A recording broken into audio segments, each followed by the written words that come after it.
శ్రీరామనవమి శోభయాత్రలో పాల్గొనికి వస్తున్నారు.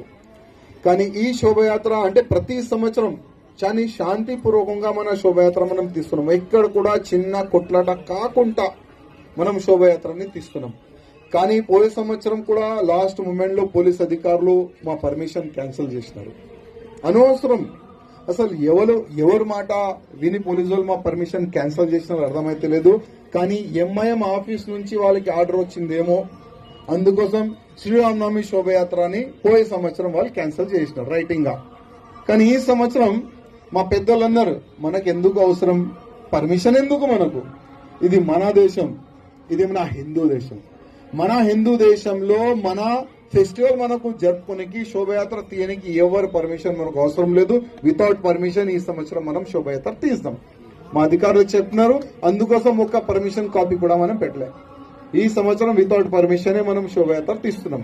అదేవిధంగా ఈ శోభయాత్రలో మనం ఒక సంకల్పం తీసుకుందాం. ఇప్పుడు మహారాష్ట్రలో ఔరంగజేబు సమాధి ఉన్నది. ఆ సమాధిని కూల్చనికి మహారాష్ట్ర హిందువులు రెడీ ఉన్నారు. ఒకవేళ అవసరం పడితే మన తెలంగాణ నుంచి కూడా లాక్స్ ఆఫ్ రామ భక్తులు మనం మహారాష్ట్ర వెళ్దాం, సంభాజీ నగర్ వెళ్దాం, అదే ఔరంగజేబు సమాధిని కూల్చేద్దాం.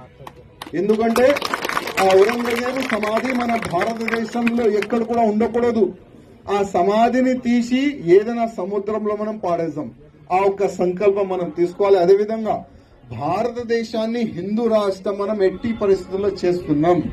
ఎందుకంటే నెక్స్ట్ ఈ ఎలక్షన్ అయిపోయింది కదా, మూడోసారి ప్రధానమంత్రి మోదీ గారు అయిపోయినారు కదా. ఇప్పుడు మోదీ గారికి మనం చెప్తాం, మోదీ గారు 4వ సారి మీరు ప్రధానమంత్రి అవుతున్నారు. కానీ మీ ఎలక్షన్ మేనిఫెస్టోలో ఒక అంశం పెట్టండి, కాశీ మథుర, దాని తర్వాత భారతదేశం హిందూ రాష్ట్రం చేస్తాం. అది కూడా మేనిఫెస్టోలో వేస్తే చాలా బాగుంటుందని మనమందరం సోషల్ మీడియా పరంగా మోదీ గారికి రిక్వెస్ట్ చేస్తున్నాం. ఎందుకంటే వచ్చే ఎలక్షన్ నేను ఛాలెంజ్ చేస్తున్నా, వచ్చే ఎలక్షన్ కాశీ మథుర హిందూ రాష్ట్రం దానిపైననే జరుగుతుంది. మీరు చూస్తారు, అందరు కూడా చూస్తారు. అదేవిధంగా ఇవాళ ఒక అయోధ్య అంటే అయోధ్యలో భవ్యమైన రాముడి గుడి కడితేనే ఈ ఔరంగజేబు కొడుకులు, ఆ బాబర్ కొడుకులు పరేషాన్ ఉన్నారు.